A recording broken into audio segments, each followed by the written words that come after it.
मंत्रमुग्ध करने वाली एक रात। बिपिन चंद्र जो एक अच्छे परिवार से बिलोंग करता है और उसकी आर्थिक जो परिस्थिति है वो ठीक नहीं है और वो बहुत ही मेहनती लड़का है। गांव गांव जाके मेहनत करता है। काम से रिलेटेड उसका हर गांव आना जाना होता है।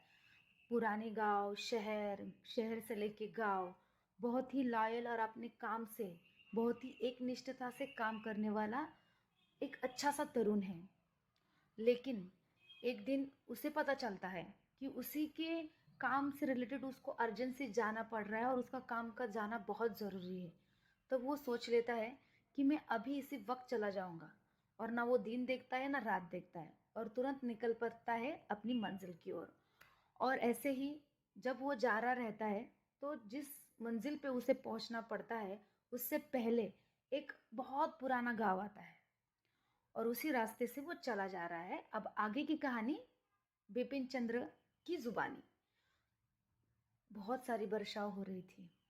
हर तरफ अंधेरा छा गया था और मुझे नहीं लगा था कि मैं घर से निकलूँगा तो मुझे बारिश मिलेगी। और ये बारिश और तूफ़ान ने मेरा काम और भी मुश्किल कर दिया है। मुझे समझ में नहीं आ रहा है कि मैं गाड़ी भी नहीं चला पा रहा हूँ, रुकूँ तो कहाँ रुकूँ। और मैं मंजिल की ऐसे ओर हूँ जहाँ ना आजू बाजू झाड़ियाँ है ना कुछ है, मैं कहीं रुक नहीं सकता। अगर ठिकाना भी नहीं मिल रहा है क्योंकि अभी मैं शायद शहर से भी कोसों आगे आ चुका हूँ और यहाँ पे सिर्फ घनघोर अंधेरा है, बारिश है, तूफान है। मैंने बहुत बड़ी गलती तो नहीं की रात के टाइम निकलते समय, लेकिन क्या सोचा था कि ये बारिश होगी। शायद मुझे कहीं तो रुकने के लिए ठिकाना मिल जाए, यही सोच के मैं चल रहा था। अब शायद कोई गाँव है। आगे चलता हूँ तो मुझे दिख रहा है कि वो गांव के पहले ही एक हवेली आती है और वो हवेली के आजू बाजू भी बहुत सारी झाड़ियाँ है और 1 किलोमीटर आगे गांव है। ये गांव से जाने से बेहतर है कि मैं हवेली की तरफ रुक जाऊँ। मैं जाता हूँ। हे भगवान, शुक्रिया कि मुझे कहीं तो मंजिल मिल गई ताकि मैं रुक सकूँ, इस बारिश से बच सकूँ। और वो हवेली की तरफ मुड़ता हूँ और जो हवेली की तरफ एक छोटा सा रास्ता जा रहा है, वो रास्ते में इतनी सारी झाड़ियाँ हैं। हे भगवान, इतनी तेज हवाएं कहाँ से चल रही है। बारिश का तो ठीक है लेकिन ये तूफान और ऊपर से बिजली कड़क रही है, दिख रहा है तो और भी ज़्यादा डर लग रहा है। क्या करूँ, कुछ समझ में नहीं आ रहा मेरे। और ये बहुत सारी नेगेटिविटी आ रही है, जैसे कि मुझे ऐसा लग रहा है कि कोई तो चीज़ है मुझे रोक रही है वहाँ जाने से। कहीं गलती तो नहीं कर रहा हूँ मैं वहाँ पे जाके। लेकिन क्या करूँ, अभी रुकना ज़रूरी है। मैं रुक भी नहीं सकता, मुझे बहुत मुश्किल हो जाएगी, मैं बीमार पड़ जाऊँगा। फाइनली ये हवेली की तरफ मैं रुक जाता हूँ और हवेली के दरवाजे के ऊपर ज़ोर से ठक ठक करके ठोकता हूँ दरवाज़ा, लेकिन अंदर से कोई भी आवाज़ नहीं आ रही है। दोबारा ठोकता हूँ, फिर भी नहीं आ रही है। अभी मुझे ऐसा लग रहा है कि मैंने यहाँ रुक के गलती की। मैं क्या करूँ, यहाँ पे बाजू में रुक जाता हूँ लेकिन यहाँ पे भी बारिश लग रही है। काश मेरी कोई मदद कर दे। वैसे ही अंदर से आवाज़ आती है, कौन है? जी, मैं हूँ। मुझे थोड़ी मदद चाहिए थी। मैं कुछ काम से निकला था और रास्ते में मुझे बारिश ने जकड़ लिया। अभी क्या मैं यहाँ पे रुक सकता हूँ? प्लीज़ मेरी मदद कीजिए। वहाँ से दरवाज़ा खोलती हुई एक दरवाज़ा खुलता है और वहाँ पे एक लालटेन लेके फुल, हाँ, जैसे कि कोई पुरानी पिक्चर चल रही है उसी हिसाब से दरवाज़ा खोला है और लालटेन दिखी एक। और वो लालटेन जैसे ही पास आती है और मैं उसके पास जाता हूँ तो एक खूबसूरत सी सुंदर लड़की दिखी मुझे। बाय गॉड, मैं तो फ्लैट हो गया ये। लेकिन इसका लुक जो है ना, ऐसा लग रहा है किसी पुरानी फिल्म की कलाकार लग रही है मुझे। शायद ये गांव पुराना है ना, तो बहुत सारे लोग ऐसे होते हैं जो पुराने ख्यालात में जीते हैं, कुछ ऐसा। और मैंने देखा भी है, इसलिए मुझे कोई ज़्यादा सरप्राइज नहीं लगा। लेकिन इसने पुराने कपड़े नहीं तो मतलब कुछ अलग आउटडेटेड फैशन लग रहा है। उसने मेरी तरफ देखा और मैंने उसकी तरफ देखा और जो उसने मुझे देख के स्माइल की, इतनी प्यारी वाली, आज तक मुझे किसी ने इतनी अच्छी स्माइल नहीं दी। वो मुझे इस तरह से देख रही है जैसे कि मैं उसे पहले से जानता हूँ या फिर वो मुझे जानती है। खैर छोड़ो। आप अभी वो बात करेगी शायद। हाँ, तो उसने मुझे कहा, आप बताइए, मैं क्या मदद कर सकती हूँ आपकी? जी, मैं यहाँ पे थोड़ा रुक सकता हूँ। मैं बहुत मतलब रास्ते में इतनी बड़ी बारिश है और मैं काफ़ी परेशान हो गया हूँ, कहीं भी रास्ता नहीं मिल रहा है और ना कोई होटल से ना कुछ है, यहाँ पे कुछ भी नहीं है सुनसान रास्ते में। तो क्या आप मेरी मदद करेंगी? हाँ, यहाँ पे मैं रुक जाता हूँ 1-2 घंटे के लिए। तो नहीं, आप रुकने की यहाँ पे ज़रूरत नहीं है, आप अंदर आइए, क्योंकि ये बारिश देख के मुझे लगता नहीं है कि ये बारिश अभी रात भर रुकेगी।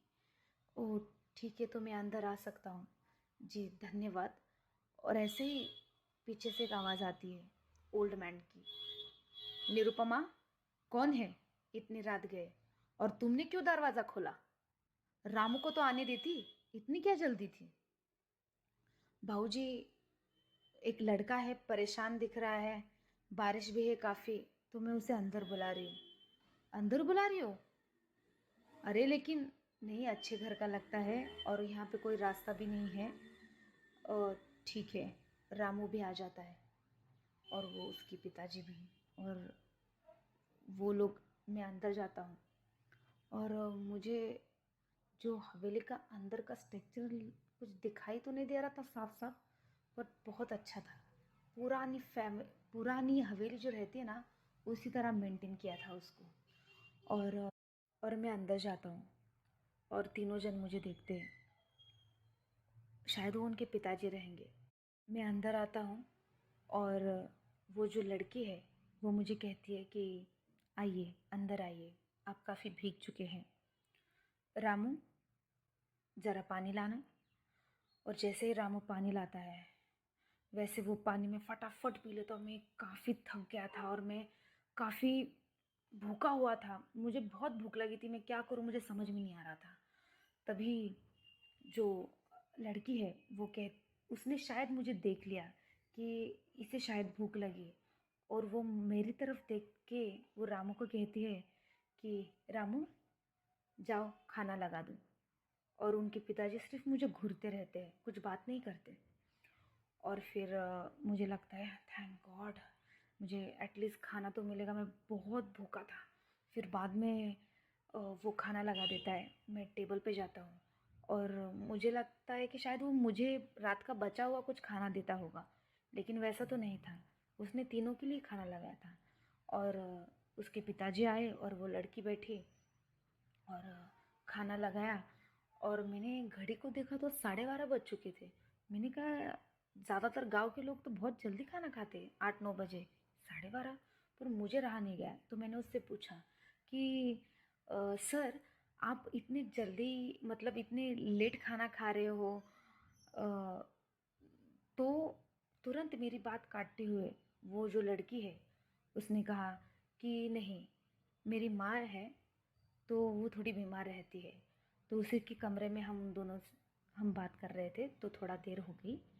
आप खाना खा लीजिए, पिताजी को अच्छा नहीं लगता खाने की टेबल पे कोई बात करे तो। ये सुनते ही मैंने अपना चुपचाप खाने का सोचा, मुझे रहा नहीं गया था इसलिए पूछ लिया। और उसके बाद खाना खा लिया, तब जाके मुझे अच्छा लगा।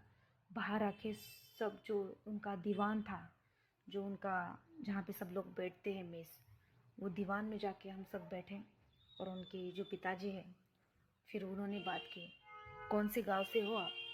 मैंने कहा हम पुणे से हैं, और पुणे में जो पाषाण पाषाण करके है वहाँ पे मैं रहता हूँ, मैं और मेरी बहन। वैसे हम प्रॉपर जो है वो पुणे की ही है। तो जो थे उन्होंने कहा अच्छा जी, मेरा नाम है सरजे राव सर देशमुख, और ये मेरी बेटी है निरुपमा सर देशमुख, मेरी पत्नी है सुमित्रा देवी सर देशमुख, वो ऊपर है, और ये मेरा नौकर है राम। तो मैंने सबसे नमस्ते कहा। बोले, मैंने कहा कि शुक्रिया सर कि आपने मुझे इतनी रात पनाह दे दी, नहीं तो मैं बहुत बड़ी मुश्किल में फंस जाता। और सरजे राव जी है वहाँ से कोई बात नहीं, तुम यहाँ पे रुक सकते हो आज की रात। और जो निरुपमा जी है वो मेरी ओर सिर्फ एक ही नज़र हट नहीं रही थी, पता नहीं देख रही थी, और मुझे तो लगा मैं तो इतना हैंडसम नहीं हूँ, ये मुझे देखी जा रही है, लेकिन कोई बात नहीं, आई एम एंजॉय दिस। फिर बाद में वो जो है, और पता नहीं उसके पापा जो है ना, वो भी शायद पुराने कपड़े परिधान किए थे उन्होंने। उनकी जो कोल्हापुर में जो लोग पहनते ना मोजड़ी, उसकी आवाज़ आती है किर्र किर्र। उनके पैरों में वो मोजड़ी थी और उसकी आवाज़ आ रही थी किर्र किर्र। और वो सुमसाम रात में और भी भयानक लग रही थी। और फिर मैंने उनसे बात की। फिर वो लोग निकल दिए। निरुपमा जी रुकी और उन्होंने नौकर रामू से कहा, रामू सुनो, इन्हें मेहमानों वाली खोली दिखा देना। उसने कहा हाँ। और फिर मैंने जो जा रही थी उन्हें रोकते हुए कहा, निरुपमा निरुपमा जी सुनिए, आपने मुझे इतनी रात गैर रोका, मतलब यहाँ पे रहने के लिए दिया, मैं बहुत बहुत धन्यवाद करता हूँ। तो वो मुझे देख के फिर से हंसी और कही कि कोई बात नहीं। और रामू देखने लगे तो उसने कहा, रहने दो रामू, मैं उनको लेके जाती हूँ। और फिर हम दोनों साथ चल रहे थे। चलते चलते शायद निरुपमा जी के रूम आ गई। तो उन्होंने कहा, ये मेरी रूम है। तो मैंने बाहर से ही देख के कहा, अच्छा, और वो जो सामने वाली दिख रही है वो आपकी है, तो आप जा सकते हो। मैंने कहा ठीक है। लेकिन पता नहीं क्यों मैंने उसकी दोबारा रूम की तरफ देखा और कहा कि निरुपमा जी, आपकी रूम तो काफ़ी अच्छी है। उसने कहा, आपको पसंद आई? मैंने कहा हाँ। तो मैं अंदर, वो बोली कि आप अंदर आ सकते हो। तो मैं अंदर चला गया और देखा कि जैसे बहुत जो कवि रहते हैं ना पुराने, जो ऐसे कुछ कथाएं राइटर लोग रहते, उनके जैसे बहुत सारी किताबें थी। और वो भी बहुत पुराना था। और उसके जो रूम था उससे एक बहुत बड़ी खिड़की थी, जिससे शायद बहुत अच्छा नज़ारा दिखता होगा, लेकिन रात के टाइम मुझे वो दिख नहीं रहा था। और मैंने उनका रूम देखते हुए कहा कि निरुपमा जी, आपका रूम तो काफ़ी अच्छा है, और आप शायद पढ़ाई कर रही होगी, इतनी सारी किताबें। बोली नहीं, मेरी मैट्रिक में ही पढ़ाई छूट गई। अच्छा, शादी विदे का चक्कर शायद। नहीं। अच्छा। उसके हाथ में एक किताब थी, वो किताब लेके मेरे से बात कर रही थी। और अचानक वो किताब गिरती है और किताब के अंदर से एक फ़ोटो निकलता है। वो फ़ोटो उस वो फटाक से नीचे जाती है पकड़ने के लिए, लेकिन उससे पहले ही वो मैं ले लेता हूँ और वो फ़ोटो देख लेता हूँ। वो फ़ोटो को मैं जैसे देखता हूँ, मुझे तो ऐसा लगा कि शायद ये मेरा डुप्लीकेट है, क्योंकि वो सेम टू सेम मेरे जैसा लग रहा था। शायद 19-20 का फ़र्क हो, लेकिन वो मेरे जैसा लग रहा था। और निरुपमा जी ने तुरंत मेरे हाथ से छीन लिया। मैंने कहा, माफ़ कीजिए निरुपमा जी, मैं जान सकता हूँ ये कौन है? उसने कहा, 2-3 बार उन्होंने एक गहरी सांस ली और कहा कि ये राजेंद्र है, मेरा मैं इससे बहुत प्यार करती थी। हम दोनों का एक दूसरे के ऊपर बहुत ज़्यादा जान छिड़कते थे।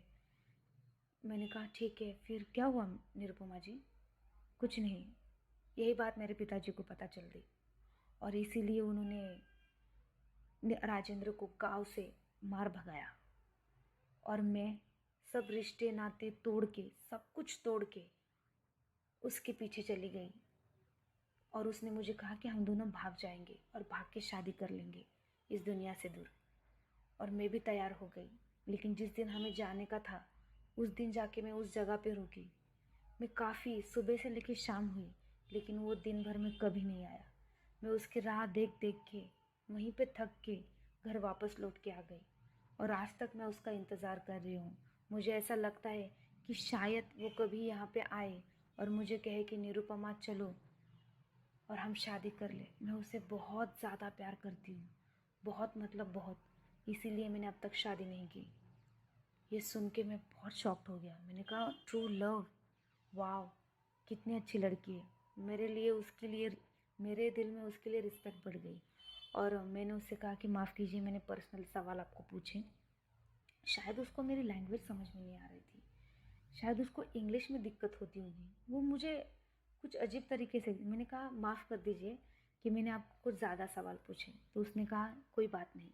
मैं अपने रूम की ओर चला गया और रूम की ओर चला गया और बैठ गया। 1 घंटा हो गया होगा, शायद 1-2 घंटे हो गए। आराम से बैठा था, नींद तो नहीं आ रही थी। अचानक मेरा किसी ने दरवाज़ा खटखटाया। मैं डर गया और फिर धीरे से दरवाज़ा खोलता हूँ तो सर्जेराव जी हैं? मैंने कहा सर आप? उसने कहा हाँ। बोलिए। उसने कहा कि मैंने ऊपर संगीत का कार्यक्रम रखा है, क्या तुम आओगे? मैंने कहा संगीत का? मन ही मन में बोल रहा था, संगीत का कार्यक्रम इतनी रात पे कौन रखता है, वो भी इस बरसात में? मुझे तो कुछ समझ में नहीं आया। मैंने कहा चलो वैसे भी मुझे नींद नहीं आ रही है, एक बार चेक कर लेता हूँ। तो उनके ठीक है, मैंने कहा सर ठीक है सर, मैं आता हूँ आपके साथ। तो हम दोनों साथ साथ जा रहे थे, और जैसे ऊपर का माला था शायद, वो जैसे आ गया जैसे कि कोई रंग महल हो। एकदम हर जगह चकाचौंध चकाचौंध, बहुत सजावट वाला कमरा। और वहाँ पे एक सुंदर औरत थी। उसने पीछे मुड़ के देखा। मुझे लगा क्या सीन है यार, ये जो सर्जेराव जी है तो काफ़ी रंगीन टाइप लग रहे हैं मुझे तो। मैंने मन ही मन कहा, मैंने भी हंस लिया। मैंने कहा कोई बात नहीं, मैंने तो आज तक ऐसा सामने वाला प्रोग्राम नहीं देखा, आज देख लेता हूँ। सर्जेराव जी बिल्कुल पुरानी स्टाइल में हाथ में गजरा बांध के बैठ गए। मैं भी बैठ गया उनके साइड में। और जो औरत थी वो काफ़ी सुंदर थी, और उसने अपनी कलाकारी शुरू कर दी। उसने जो नृत्य शुरू कर दिया, वो नृत्य तो मैं देखता ही रह गया। तब मुझे पता चला कि ये सर्जेराव इसी के पीछे पागल हुए होंगे। तो हम सब देखते रहे, और मोस्ट ऑफली आधी रात, 2:30 बजे, 2:30 बज गए। और अचानक से एक औरत आई वहाँ पे, ज़ोर ज़ोर से रोते हुए, ये क्या कर रहे हो आप, मैं परेशान हो चुकी हूँ आपसे, आपने कभी मुझे अपने ज़िंदगी में आने नहीं दिया, कैसे वैसे मैंने पूरी ज़िंदगी सिर्फ हमेशा एक घोर में बिताई है, बस आपके बारे में सोचते सोचते मैं सिर्फ अपने अंदर घुट रही हूँ, मर रही हूँ। और आज भी आप इस औरत के पीछे पड़े हुए हैं। आप बता दीजिए मुझ में क्या कमी है, मैं सुधार लूँगी, लेकिन आपका भी इस उम्र में मुझे बर्दाश्त नहीं होता। मैं नहीं सहन कर पा रही हूँ, मैं नहीं बर्दाश्त कर पा रही हूँ। ऐसा बोल बोल के ज़ोर ज़ोर से रोने लगी। मुझे लगा शायद ये सुमित्रा देवी है। हाँ, कन्फर्म हो गया कि ये सुमित्रा देवी है। और वो जो युवती थी वो फटाक से गुस्से में आ गई। बोली नहीं नहीं, मैं आज नहीं बर्दाश्त करूँगी, हमारे बच्चे बड़े हो गए, लेकिन आप आज तक मुझे पति का सुख नहीं दे पाए। मैं बहुत बहुत ज़्यादा बहुत ज़्यादा मैं परेशान हूँ, आज नहीं सहन कर पाऊँगी। बहुत हो गया आपका, या तो इस घर में ये रहेगी या मैं रहूँगी। मुझे तो पसीना छूट गया यार। मैंने कहा ये क्या हो गया? फिर बाद में पता चला कि सर्जेराव काफ़ी गुस्से में दिख रहे थे। मैंने चुपचाप बैठना पसंद किया। उन्होंने दीवार पे टंगी हुई पुरानी उनकी जो राइफल थी वो निकाली, और जो युवती थी वो शायद जा रही थी गुस्से से, तो उसने सर्जेराव ने उसके हाथ पकड़ लिए और कहा रुक जाओ, तुम कहाँ जा रही हो? उसने कहा मुझे रोकने से बेहतर है कि तुम अपने पत्नी को रोको और फिर मुझे रोकना, ठीक है? उसको तो तुम संभाल नहीं पाते हो। ऐसा गुस्से में जाके उसने बोल दिया। इससे और भी आग बबूला हो गया, और वो सुमित्रा देवी बोली अच्छा। और फिर ये बोला तू यहाँ पे क्यों आई? सर्जेराव जी बोलने लगे तुम यहाँ पे क्यों आई? निकल जाओ यहाँ से। तुम्हें पता है ना, तुम मुझे यहाँ पे आता पसंद नहीं है, तुम मेरे नज़र के सामने रुकना भी मुझे अच्छा नहीं लगता, तुम अभी क्या अभी यहाँ से निकल जाओ। उसने कहा अच्छा, मैं निकल जाऊँ? और उसके लिए इस डायन को तो मैं आज छोड़ूंगी नहीं। ऐसा करके वो पीछे पीछे उसके भागने लगी, उसके पीछे भागने लगी। और वो जो है, वो जो जीना रहता है उसे नीचे उतर रही थी। और पीछे से जो सुमित्रा देवी वो भाग के गई, और एक खंजर था, फटाक से उसके पीछे घुपस दिया। हे भगवान! और वो जोर से रोने लगी, आ माँ करके जोर से चिल्लाने लगी, और नीचे गिर गई धड़ाम। सुमित्रा जी ने उसका खून कर दिया, और मैं और सर्जेराव तुरंत बाहर आ गए। मैं वो देखा, मैं तो देखते रह गया। मेरे सामने खून हुआ था, मेरे तो होश ही उड़ गए। मुझे तो सूझ ही नहीं रहा था, वो वहाँ पे तड़प रही थी, और वहाँ से निरुपमा आ गई, और वो रामू रामू काका जी आ गए। और ये जो सर्जेराव थे ये तो पूरा आउट ऑफ कंट्रोल हो गए। उन्होंने वो जो राइफल है वो तान दी सुमित्रा देवी के पीछे, करके गोली चल गई। और सुमित्रा देवी जो है आ करके जोर से नीचे गिर गई। सुमित्रा देवी भी गिर गई। और उसी शौक में जो सर्जेराव जी थे वो स्टेयरकेस पे ऊपर बैठ गए, जीने के ऊपर बैठ गए। एकटक उन दोनों को देखते हुए। निरुपमा जैसे जोर से चिल्लाई, माँ! रामू काका, मालकिन! दोनों जन वहां पे रो रहे रो रहे रो रहे। मुझे तो पसीना पसीना हो गया, मेरे तो होश ही उड़ गया। मुझे तो समझ में नहीं आ रहा था मैं यहाँ पे क्या कर रहा हूँ। मुझे कुछ सूझा नहीं, मैं वहां से निकलना बेहतर समझा। मोस्ट ऑफली 3 साढ़े 3 बज चुके थे और मैंने घड़ी की तरफ देखा और जैसे मैं दौड़ा दरवाजे की तरफ, तुरंत मेरा हाथ जो है वो निरुपमा ने पकड़ लिया। उसने कहा, कहाँ पे जा रहे हो? मैंने कहा, कहाँ पे जा रहा हूँ क्या? पुलिस स्टेशन जा रहा हूँ। दो दो खून हो चुके हैं यहाँ पे, आपको समझ नहीं आ रहा है? माँ भी है आपके उसमें। बोली, हाँ मुझे पता है, मत आप पुलिस स्टेशन मत जाओ। उसने कहा, क्या? मैंने कहा, अरे आप क्या कह रही है, जाना पड़ेगा मुझे। नहीं, अगर आप जा रहे हो तो मुझे भी साथ लेके जाओ। मैंने कहा, क्या? मैं आपको साथ लेके जाऊं? आप ऐसा क्यों कर रही हो? देखिए आप यहाँ पे रुकिए, मैं तुरंत जाके पुलिस को लेके आता हूँ। नहीं, आप पुलिस के पास मत जाओ, नहीं आप पुलिस के पास मत जाओ। उसने मुझे जोर से पकड़ लिया, पता नहीं क्यों मुझे बहुत बुरा भी लग रहा था। तुरंत सर्जेराव जी वहाँ पे आए, बोले पुलिस के पास मत जाओ। मैंने कहा, मैं जाऊँगा। और जो निरुपमा जी है, मैंने उनका हाथ जो है छुड़वा के उनको ढकेल के बाहर चला गया।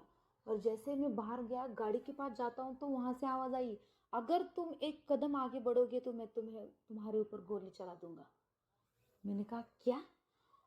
तुरंत निरुपमा जी जो है वो गोली को दूसरी दिशा में लेके गई।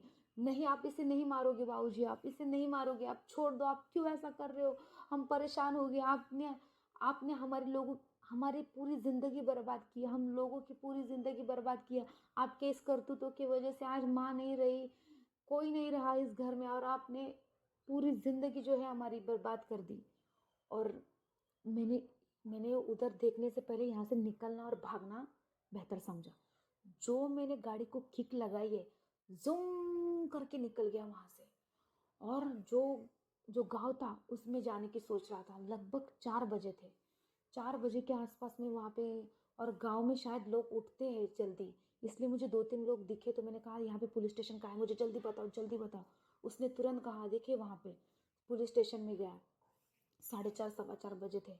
और पुलिस स्टेशन को कहा कि जैसे मैं पहुंचा, पुलिस से कहा, जल्दी चलो जल्दी चलो, वहां पे 2 खून हो गए। पुलिस वाले सब के सब खड़े उठ गए, क्या 2 खून? चलिए, कहाँ पे हुए?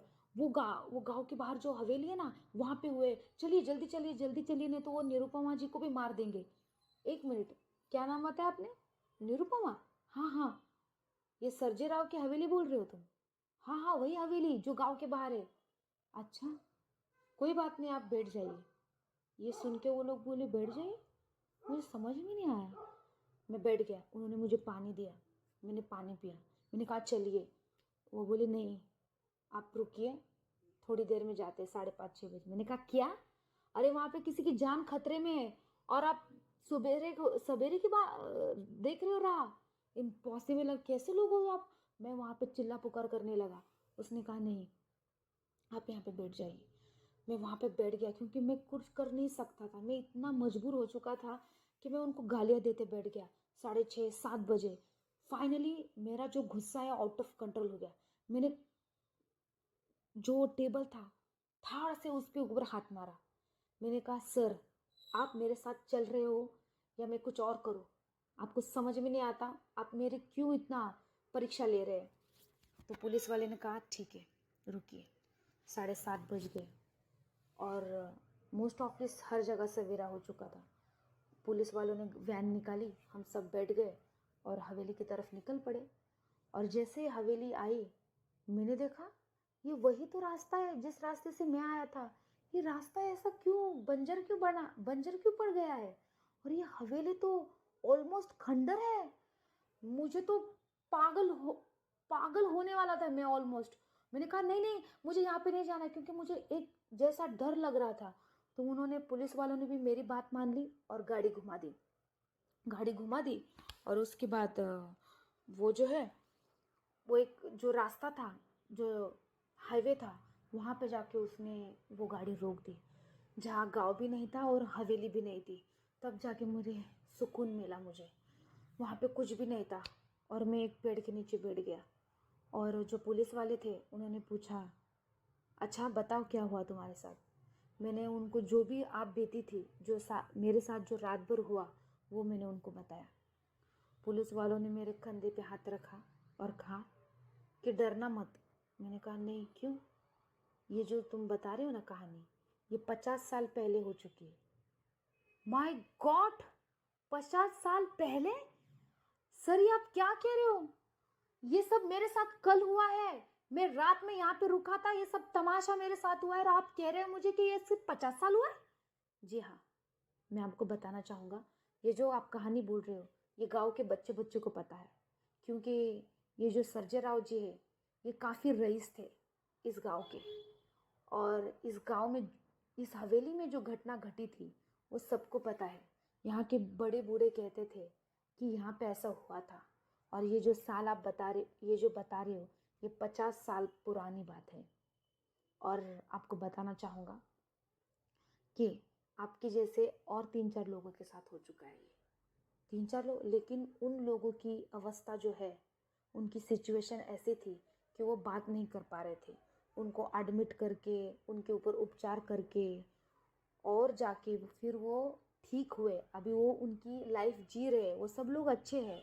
लेकिन उनको इस हादसे से बाहर आने में बहुत समय लगा। आप ऐसे पहले व्यक्ति हो जो पुलिस स्टेशन आके इसकी कंप्लेंट करे हो। मैंने कहा क्या? मैं तो चक्कर आके गिरने में वाला था।